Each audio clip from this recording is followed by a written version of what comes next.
My name's Linda Judd Powers. I went to Maine all 12 years. And I attended 1st through 12th at Maine. I graduated in 1960. And maybe some of the not so great times have faded from my memory, but I remember it being a wonderful experience. I remember the building so well. The sounds, the smells, the cloakrooms, the pencil sharpeners, the blackboards, and the drinking fountains even. In high school, the lockers with their doors banging and clanging and the buzzer for the classes to end in study hall and the gym showers. Yep. The music room, the auditorium, and the gym. And I was a tomboy, and I loved recess, and my favorite piece of playground equipment was called the Giant Stride. And it was a 10 or 12 foot pole with 6 chains hanging from it, and it spun around, and each chain had a handle that you could grab, and you just started running until you flew through the air. It was great fun, but you could have even more fun if you twisted the chain and you put your chain on top of everybody else's chain. So as they were flying higher than they were. And all the equipment was metal, which I said, and the jungle gym, the seesaws, and the slide. And the slide was pretty tall and very, very slick, and it got hot. Oh. And most of the little girls wore dresses back then, so there were some burned little legs and backsides.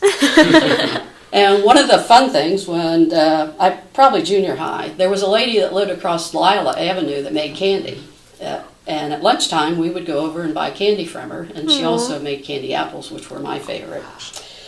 And in grade school, I went home for lunch. And I didn't live far from the school. But I also ate in the cafeteria.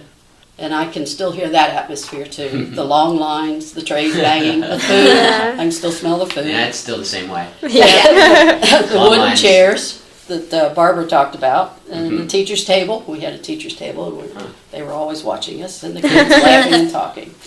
And most people thought the food was terrible. That hasn't changed either. It's okay. When we got to junior high, we could go out for lunch, and there were 3 restaurants. There was the Mill Point, which is where UDF is now. There was the Corner Lunch, which is where the Marathon Station is now, and there was Red's Barbecue, which is where the parking lot for By Gollies is. Oh, wow. The Corner Lunch had the best burgers. You could get them for like 35 cents. Oh, wow. The Mill Point, as I remember, had a burger that was similar to a Big Boy, only it was juicier. And they also had self-serve ice cream. Ooh. And Red's is where you went to get chili. They had the best chili in town. I can remember my grade school teachers, the art teacher and the music teacher. The art and music teacher really didn't know what to do with me because I don't have any talent in either area.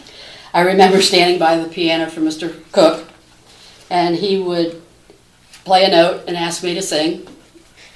He'd play another note and ask me to sing again. And he'd do it 3 or 4 times, and he'd say, well, just go sit there. And when I was in the 3rd grade, or about to be in the 3rd grade, the principal, Mr. Newman, asked me if I wanted to be in my aunt's 3rd grade class or I wanted to be in the other 3rd grade class. Shoot, I'll be in my aunt's 3rd grade class. It'll be an easy year. Big mistake. Big mistake. She thought I should do much better, and I thought she should be easier on me. High school was a great experience for me. I knew I wasn't going to be going to college, so I took all the secretarial classes, typing, shorthand, office practice, etc., etc. Mrs. Marie Rosenberger was my teacher, and she was a gem. She was just wonderful. She recommended me for my first job. So my first day at work was the day of graduation. The graduation that they held in the gym then, in the auditorium then. I was just an average student, average sports player, and I guess an average teen. I played all the sports, including basketball. Back then, there were 6 girls on either end of the floor. 3 guards and 3 forwards. 3 guards and 3 forwards. You got to dribble the ball twice. That was it. Really? That was it. Boring. And I was a cheerleader, but it was long before the pyramids and the gymnastics that they do now. Oh, yeah. What we did was lead cheers. We weren't part of the event. So, and one of the fun things we had were pep rallies on Fridays, on Friday afternoons at school. And we'd all assemble in that auditorium, and it wouldn't be full, and the cheerleaders would lead several cheers, and the coach would talk about the team and probably introduce the team. Do they still do that? They We have pep For rallies. our homecoming We have games. two Yeah. pep rallies a year. Well, we had it Yep. every Friday. It was good. Got out of class a little early. Aw. And when I was in school, the football field was down by the river, Aw. down by the waterworks. Wow. And it was damp and foggy. Sometimes you couldn't even see the players. It was so bad. And I liked the hallways at Milford Main, especially when you changed classes. The bell would ring and everybody spilled into the halls. I thought that was crazy. Before school and at lunchtime, you would hang out, talking, laughing, maybe flirting a little. You and a couple of friends might make the rounds of the halls, the upstairs and the downstairs, looking for that cute guy, see what you might have a crush on. And a really good time was Teen Canteen, which was every Friday night. And we danced to records, and there were Cokes, and there were snacks. And it was first held in the town hall down in Milford, but then they moved it to the basement under the gym. And there were a lot of romances that started at the canteen, but there were also some hearts broken at the canteen. But for the most part, it was really, really fun.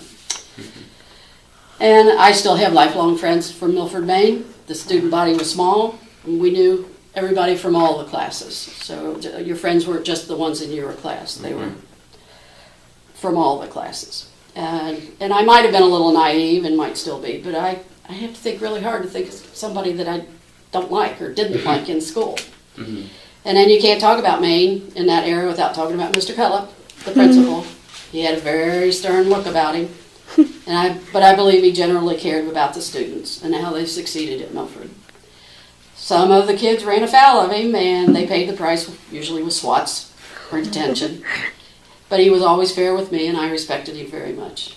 And I was able to work in his office for one period in my junior year and 2 periods in my senior year.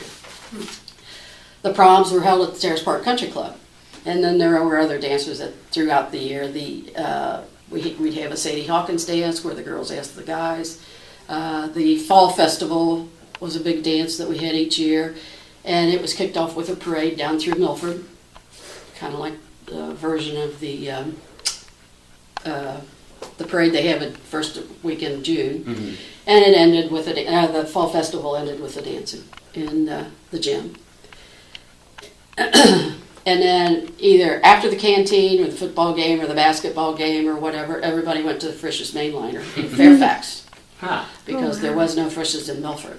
So we all would go down to the Frisch's Mainliner. And you'd cruise through the parking lot so you could see and be seen.